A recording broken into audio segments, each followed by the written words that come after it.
So we're going to talk a little bit about your address position. Okay.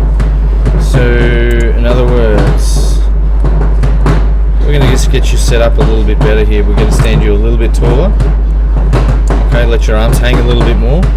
Now, part of your assessment is trying to get leverage and understand force.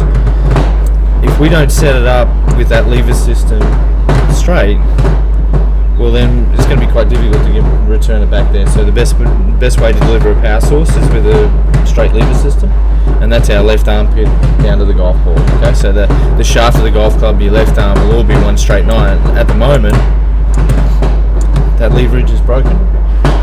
Even though you can generate some power from there, unfortunately it's probably not going to be that consistent.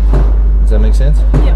Okay, so we're going to set you up with a little tilt in your waist this way, and your right shoulder is going to be lower than your left due to your right hand being lower than your left on the golf club. So then from there, all we've got to get you to do is rotate.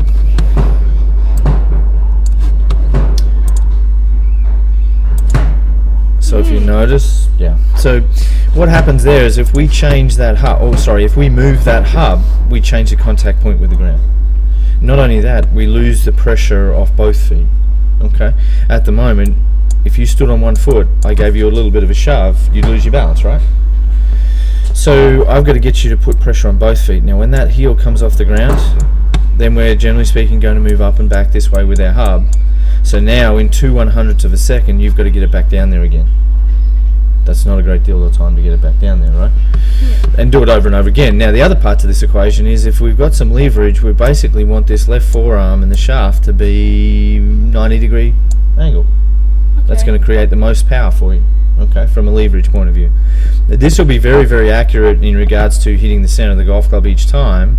If this wasn't moving around so much, this wrist action here, this leverage, but unfortunately due to the fact that you've moved around so much, you're probably not going to get that much out of it, and you're not going to hit the center of the golf club each time. When reality is, the people that walk through that door that want to know how to hit it further, I just say to them, hit it out of the center of the golf club and you'll hit it further. Okay? Because you'll lose a lot of energy if you're moving around like that and don't hit the same part of the golf club each time. Does that make sense? Yep.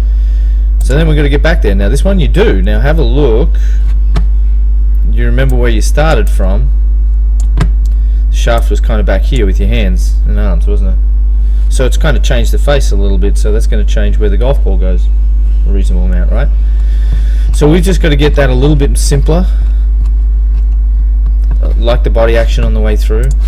This is fantastic finish. That's going to take a lot of pressure off your lower lumbar, but as far as using the ground and getting you to use the ground effectively, that's probably doing a bit too much for me. Okay, does that make sense? Yep. So then we'll put it in full motion.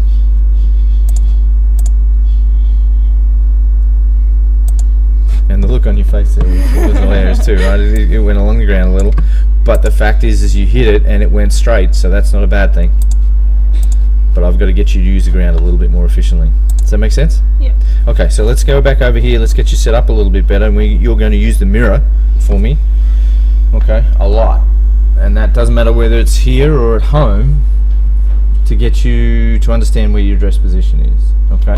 Because if you change that motor pattern, okay, so get this working properly in the connective tissue between you and your muscles, then and set it up and reassociate that as your golf posture, not the other one, then it's going to be much easier next time you come down here.